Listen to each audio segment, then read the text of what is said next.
चलिए भाई, स्टार्ट हो गया क्या? क्लास शुरू है। आवाज़ आ रही है भाई? ठीक ठाक आ रही है कि नहीं, ये बता दो पहले तो। चलिए, मैं आवाज़ को थोड़ा सा बढ़ा देता हूँ आज। नमस्कार साथियों, स्वागत है आप सभी का आपके अपने यूट्यूब चैनल सरकारी भारत में। आपकी आपका जो परिवार है वो 54,000 प्लस हो चुका है। अपने आप में बहुत बड़ी उपलब्धि है।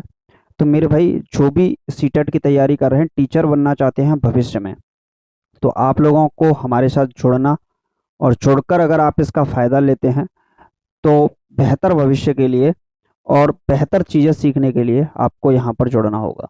तो मेरे भाई, मैं ये नहीं बोला कि चैनल को सब्सक्राइब कर दो, शेयर कर दो, कुछ भी मत करो। सीधी बात है, अगर आप टीचर, चाहे राजस्थान के हैं, उत्तर प्रदेश के हैं, बिहार के हैं, दिल्ली के हैं, महाराष्ट्र के हैं, कहीं के भी हैं, अगर आप सुपर टेट की तैयारी कर रहे हैं, सी टेट की तैयारी कर रहे हैं, किसी भी टेट एग्जाम की तैयारी कर रहे हैं, तो आप लोगों के लिए यहाँ best of best content provide करवाया जा रहा है। क्लियर है मेरे भाई? तो अभी तक आप लोगों ने चैनल को सब्सक्राइब नहीं किया तो कर लीजिएगा, क्योंकि नोटिफिकेशन आपको मिलते रहेंगे। बाकी हम सीटेट की तैयारी करवा रहे हैं। अभी जो तैयारी चल रही है वो सेंट्रल टीचर एलिजिबिलिटी टेस्ट, केंद्रीय शिक्षक पात्रता परीक्षा के लिए। अभी जो क्लास है आपकी, ये आज की जो क्लास है वो सीडीपी की है, चाइल्ड डेवलपमेंट पैडागोगी की है।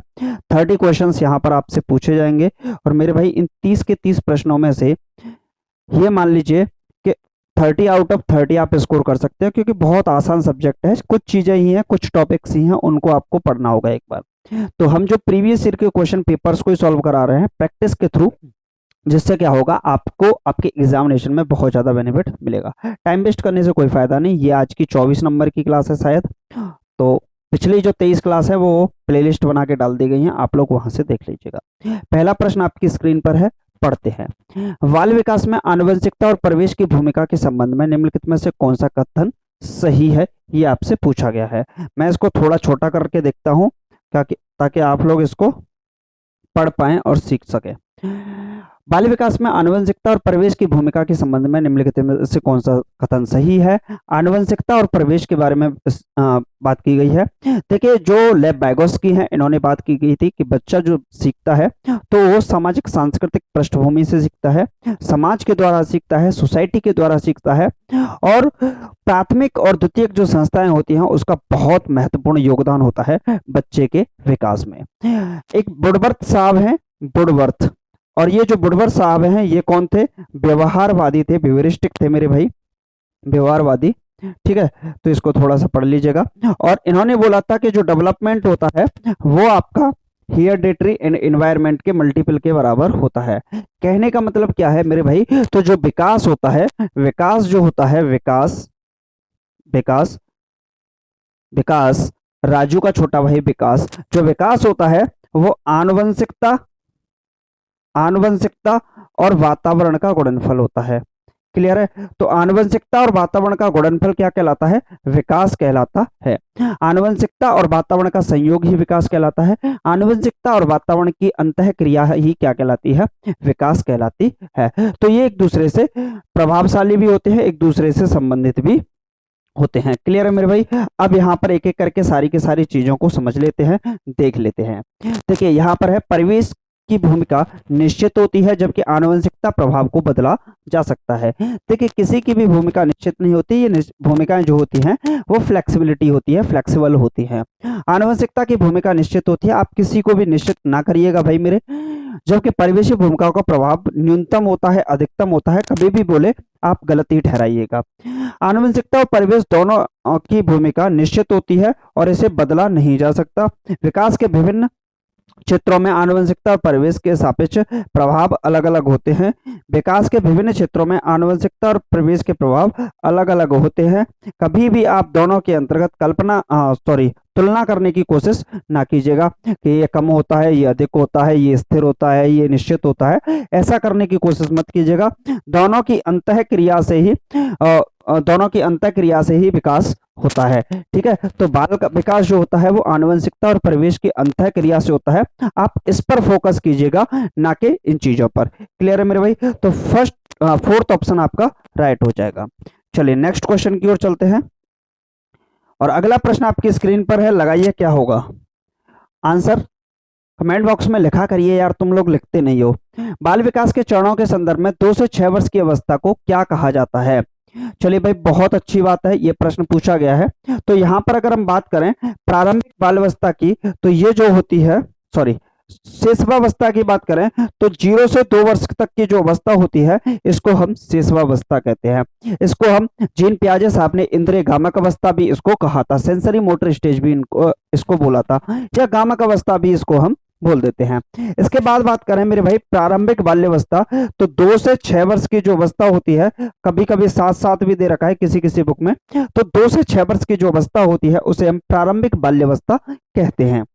इसके बाद बात करते हैं मध्य बाल्यावस्था की। बात करें तो 6 से 12 वर्ष तक की या 11 वर्ष तक की जो अवस्था होती है इसको हम क्या कहते हैं? मध्य बाल्यावस्था कहते हैं। किशोरावस्था की बात करें तो 11 से 16 वर्ष तक की अवस्था जो होती है वो किशोरावस्था होती है, और 16 के बाद जो अवस्था होती है वो वयस्कावस्था होती है। तो मेरे भाई, जहां भी आप लोग टीचर की तैयारी जितने भी स्टूडेंट कर रहे हैं वो सारे के सारे वयस्कावस्था में ही होंगे जहां तक, ठीक है। आप अपनी जवानी के मदहोश इलाके में एंटर कर चुके हैं। तो मेरे भाई, यहाँ पर 2 से 6 वर्ष तक की जो अवस्था होती है उसको हम क्या कहते हैं? प्रारंभिक बाल्यावस्था कहते हैं।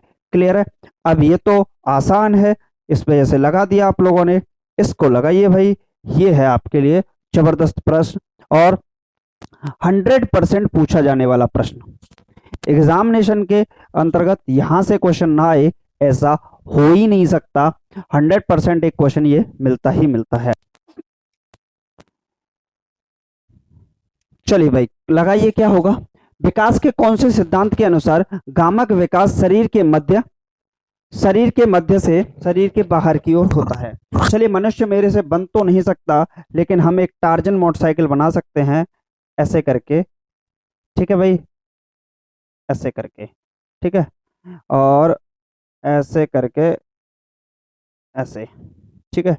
कोशिश करते हैं भाई, और इन भाई साहब को थोड़े थोड़े दांत दे देते हैं हंसने के लिए, ठीक है, ये इसमें हंस लेंगे। क्लियर है मेरे भाई? यहाँ से थोड़ा सा ऐसे कर देते हैं, और ये भाई साहब हैं इस तरीके से, ठीक है भाई। तो ये है मेरा मनुष्य। क्लियर है? आदिमानव सा लग रहा है भाई। यहां पर अगर हम बात करें सेंटर से, देखिए ये हाथ हो गए इसके, क्लियर है, और ये इसके पैर हो गए। तो जब भी हम सेंटर टू पेरीफेरी चलेंगे, यानी कि सेंटर टू पेरीफेरी, या फिर आउटवर्ड्स भी बोल सकते हैं, आउटवर्ड्स, यानी कि केंद्र से बाहर की ओर जब भी आप चलोगे तो इसको बोलोगे सेफेलो, केंद्र से बाहर की ओर, तो इसको बोलोगे आप प्रॉक्सिमो डिस्टल। क्या बोलोगे मेरे भाई? Proximo distal. क्या बोलोगे? Proximo distal. तो इसको पेरीफेरी भी बोल सकते हैं भाई, ठीक है। तो सेंटर, केंद्र से बाहर की ओर, केंद्र से बाहर की ओर जब भी आप चलते हैं, बच्चे का जो बाल विकास है, बच्चे का जो विकास होता है सेंटर टू पेरीफेरी होता है, तो हम उसे बोलते हैं उसको बोलते हैं हम क्या? प्रॉक्सिमो डिस्टल बोलते हैं। क्या बोलते हैं? Proximo distal, proximo distal. तो प्रॉक्सिमो डिस्टल क्या होता है? प्रॉक्सिमो डिस्टल डेवलपमेंट क्या होता है? तो जब भी हम केंद्र से बाहर की ओर, centre to periphery, centre to outwards, बच्चे का जब विकास होता है केंद्र से हाथों की ओर, पैरों की ओर जब विकास होता है, तो उसको बोलते हैं हम प्रॉक्सिमो डिस्टल डेवलपमेंट, यानी कि अधोगामी विकास कहते हैं। क्लियर है मेरे भाई? कैसा विकास कहते हैं? अधोगामी विकास कहते हैं। इसमें क्या है? पहले हड्डियों का विकास होता है, फिर मसल्स वगैरह का विकास होता है। अभी मैंने बोल दिया आपको गिलास पकड़ना है, आपका पानी का कोई गिलास है वो आपको पकड़ना है ऐसे करके, तो जो होगा centre to periphery, centre to periphery विकास होगा यहाँ पर, तो जो आपका प्रॉक्सिमो डेवलपमेंट यानी कि अधोगामी विकास के अंतर्गत आएगा। तो सेकंड ऑप्शन इस सवाल का सही जवाब हो जाएगा। एक और होता है सेफेलोकोडल, किसी और वीडियो के अंदर बात करेंगे, लेकिन जो सेफेलोकोडल होता है वो आपका सिर से पैर की ओर होता है, हेड टू टॉ होता है। नेक्स्ट है 4 वर्षीय रिया उसके माता पिता से डांट पड़ती है जब वह सब्जियां खाने से इनकार करती है। प्रतीकात्मक खेल खेलते हुए रिया इस व्यवहार को दोहराव अपनी गुड़िया पर करती है, उसका व्यवहार क्या दर्शाता है? 4 वर्षीय रिया उसके माता पिता से डांट पड़ती है जब वह सब्जियां खाने से इनकार करती है। प्रतीकात्मक खेल खेलते हुए रिया इस व्यवहार का दोहराव अपनी गुड़िया पर करती है।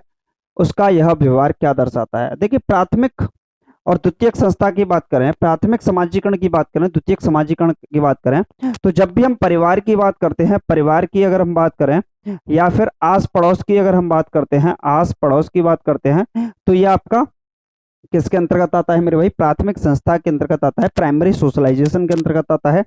जब भी हम स्कूल वगैरह की बात करें, मीडिया की बात करें, टेलीविजन की बात करें, अभी आप दीक्षित सर से क्लास ले रहे हो घर पे बैठ के, तो ये भी क्या है? आपका द्वितीयक समाजीकरण का ही हिस्सा है। परिपक्वता का इस सवाल से कोई संबंध नहीं है। आनुवंशिक क्रमानुदेशन देखने को यहाँ पर देखने को मिलता है, तो जो ऑप्शन नंबर 4 हो जाएगा वो सही हो जाएगा। क्लियर है मेरे भाई? चलिए नेक्स्ट क्वेश्चन।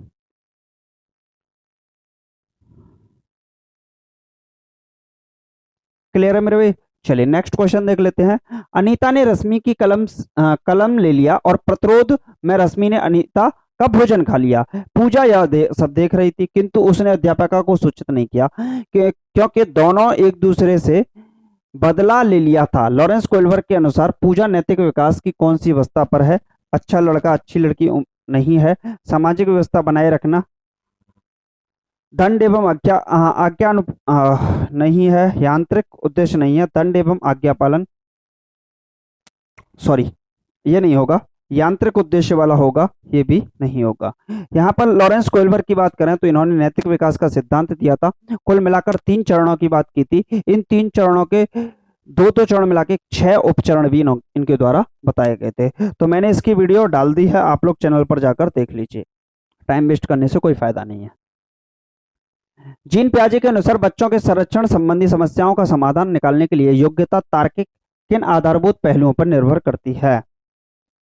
चलिए भाई, किससे संरक्षण की भावना? तो केंद्रीकरण, प्रतिवर्तता, विकेंद्रीकरण और प्रतिवर्तता होनी चाहिए बच्चों के अंतर्गत, जो कि सही है। क्लियर है मेरे भाई?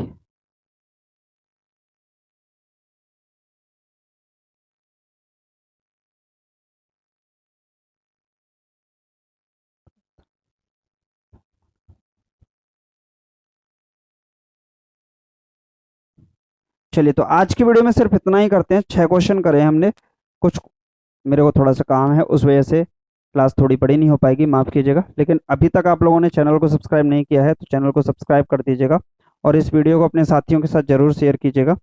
बाकी ये क्लासेस आपको मिलती रहेंगी, प्रोवाइड होती रहेंगी, इसका आप टेंशन मत लीजिएगा। Thank you for watching this video. Subscribe वगैरह कर लीजिए भाई।